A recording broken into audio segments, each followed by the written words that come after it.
Hello and welcome to today's YouTube video. Today I'm going to be going over 5 different opening traps that are actually pretty common, and I've used all of these traps, and I'm being serious. I've had positions on the board where I've had these traps. Yeah, they're very common. And this is the one that I've actually seen the most. Even though it's a lot to remember, this actually happened a lot for me. So they play the Caro-Kann, and you meet with the 2 knights defense. They take, and you take back the knight, and they play one of the main lines, bishop to f5. You play knight back, and they retreat their bishop. And now you play a really aggressive h4, threatening to trap the bishop. So they move their h-pawn, and you attack the bishop again, now threatening to take the bishop, and they have to recapture with the f-pawn, which is positionally losing. So they retreat their bishop, and you play queen to h5, threatening checkmate in one move. And here you have to be a little bit sneaky.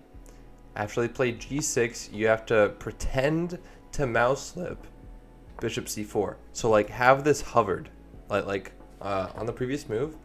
When they have g6, just like hold this here, and after you see g6, drop it really quickly so they think you mouse slip and blunder a queen. If they take your queen, it's literally mate in one. That's the entire idea. So they're not going to do that most likely. Instead, they're going to play e6, but now again you have another tricky move, queen to e2. Now this is actually a very, very tricky move, and this is the tactic that's actually won me most of these types of games, because they will defend against the obvious checkmate most of the time.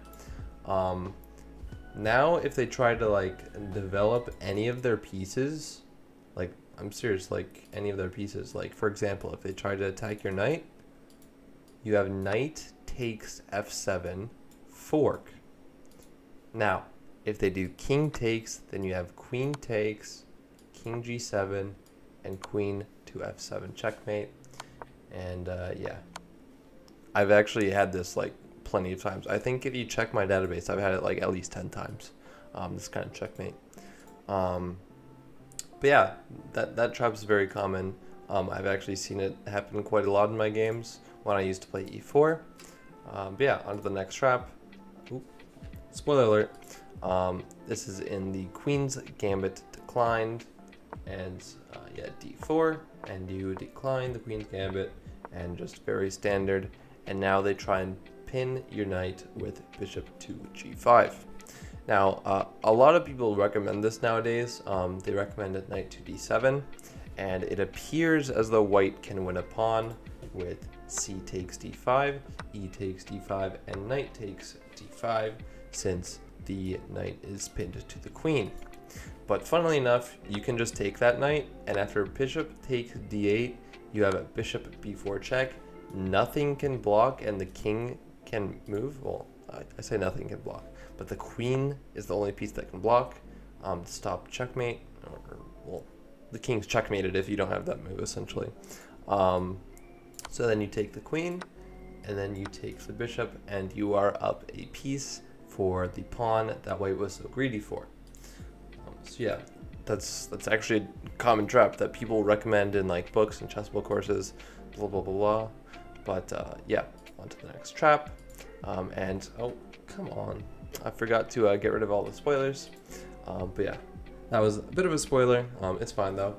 This is actually a pretty common trap in the Sicilian Accelerated Dragon, which I play, so it's good to know. So e4, c5, knight to f3, knight to c6, and d4, the open Sicilian. So you take, and play g6, the Accelerated Dragon, and they defend their knight with bishop to e3. You play bishop out to g7. They develop their knight. You develop your knight. They develop their bishop to a very active square. This is all proper so far. But after castles, they have to play a bishop back to b3, which seems like a strange move, but it's because of this tactic. Castles, knight takes e4. Now, you may be like, the heck, you just blundered a knight, dude. But after knight takes e4, you have what's called the center fork trick.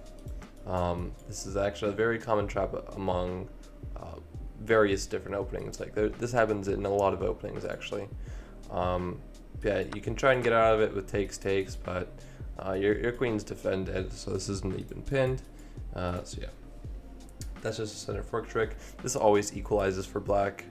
If not, just win the pawn. But yeah, on to the next trap, which is actually quite a short one. Just ignore my spoilers, please. Thank you. Yeah, this comes out of e4, e5, and you play knight out to f3, and they play the Petrov. Now you're going to respond by taking on e5, and if they take, then you play queen to e2, and if they get lazy here, for example, I think you have to play one of these moves if you don't play d5, and the reason for that is if you play knight back to f6 or a weird move like knight back to d6, then you have the very strong discovery knight to c6 check, and this just straight up wins a queen.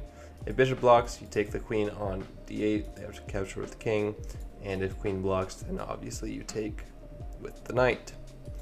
So yeah, you can catch your opponents, especially if they're lower rated with this. But yeah, that's a, I assume, decently common trap, although I don't play e4, so I wouldn't actually know, because nobody plays the Petrov nowadays.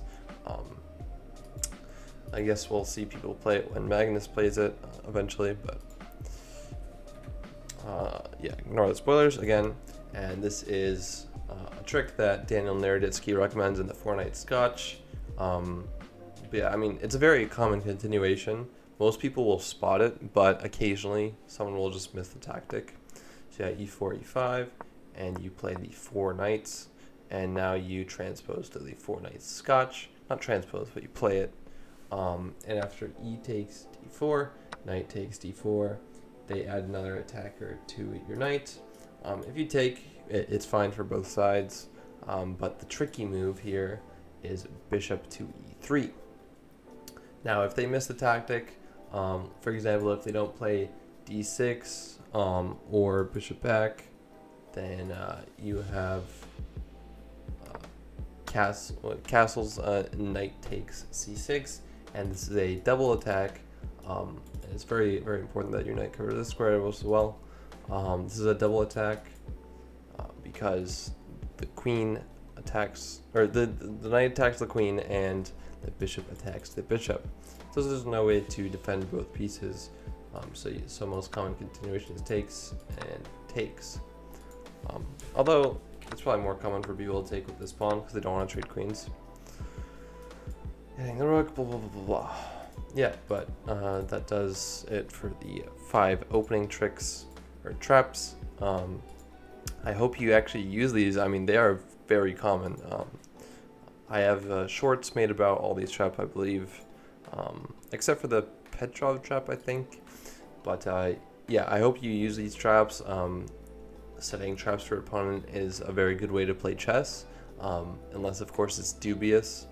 Like sometimes you just shouldn't play traps. Like the England Gambit is a good example of that. It's just a very dubious opening.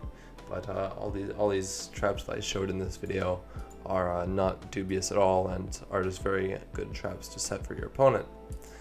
But yeah, don't forget to leave a comment down below, like and subscribe, and I will see you in tomorrow's video.